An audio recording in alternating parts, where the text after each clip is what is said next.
দেখো, আধার ম্যাপিং কিভাবে করতে হবে বা আধার ডিবিটি কিভাবে করতে হবে, মানে যে কোনো অ্যাকাউন্টে তোমার, সেটার জন্য এনসিপিআই বেসড এখানে ক্লিক করতে হবে। ডাইরেক্টলি লিঙ্কটা চলে আসবে। এই প্রথম যে লিঙ্কটা, এখানে ক্লিক করতে হবে। এখানে ক্লিক করার পরে এরকম ইন্টারফেস আসবে, মোবাইল থেকেও আসবে, পিসির থেকেও আসবে। এখন এই বিষয়টা কিন্তু যেটা ইরোরটা আসতো সেটা ঠিক করে দেওয়া হয়েছে এনপিসিআই এর দপ্তর থেকে। এবার কাস্টমার দেখতে পাচ্ছ এখানে ব্যাংক আধার শেয়ারিং ইনেবল বেস, এখানে ক্লিক করতে হবে। এবার দেখতে পাচ্ছ পুরো মানে যে ওয়েবসাইটটা সেটা কিন্তু ওপেনলি হয়ে গেছে, আগে এটা হতো না, এরর দেখাতো।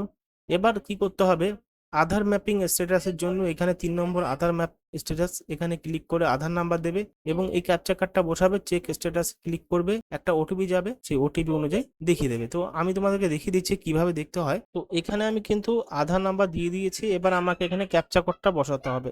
ক্যাপচা কোডটা এটা আমি ঠিক ঠিক বসাবো। বসার পরে চেক স্ট্যাটাস ক্লিক করব। এবার কি হবে, আমার ওটিপি যাবে একটা মোবাইলে, ওটিপি কনফার্ম করলে আমার কিন্তু দেখিয়ে দেওয়া হবে। আমরা যখন এখানে কনফার্ম করব, কনফার্ম করলে কিন্তু আমাদের পুরো ডিটেলস দেখিয়ে দেবে। এবার আমরা কি করব, আধার সেটিং আমরা অ্যাড করব। তো এখানে আমরা কনফার্ম করব, এখানে আমাদের আবার আধার কার্ড নেম লিখবো।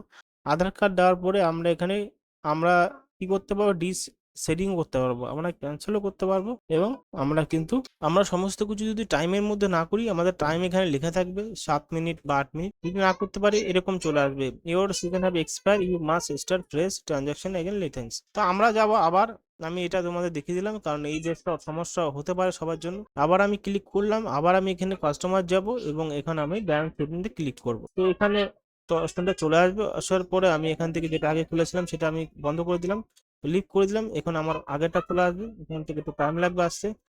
তো আসার পরে আমি এখানে অ্যাকাউন্ট সেটিং আবার ক্লিক করব। এখান থেকে আমার আধার কার্ড নাম্বার লিখবো এবং যদি আমি ডিসিলেক্ট করতে চাই ডিসিলেক্ট করবো এবং আমি সেন্ড করেও সেন্ড করবো। ঠিক আছে, তো প্রেশার আছে এটা নতুন যারা করবেন তাদের জন্য, এবং যারা একটা অ্যাকাউন্টে করা আছে দ্বিতীয় অ্যাকাউন্টে করবেন সেটা এখানে করতে পারবেন, এবং যারা ভাবছেন যে একটার থেকে 3-4টা অ্যাকাউন্ট আছে তারা এখানে করতে পারবেন। আমি সেই অ্যাকাউন্টে একটা একটা করে নাম দেবো।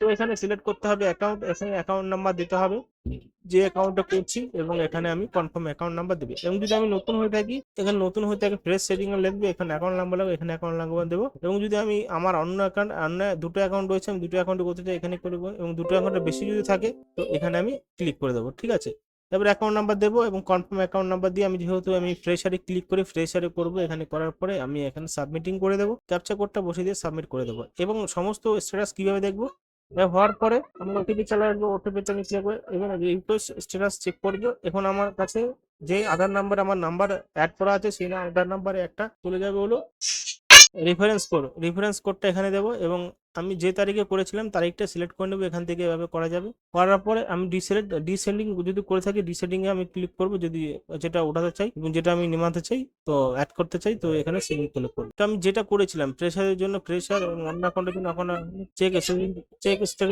সিলেক্ট করলে সমস্ত কিছু দেখতে পারবো।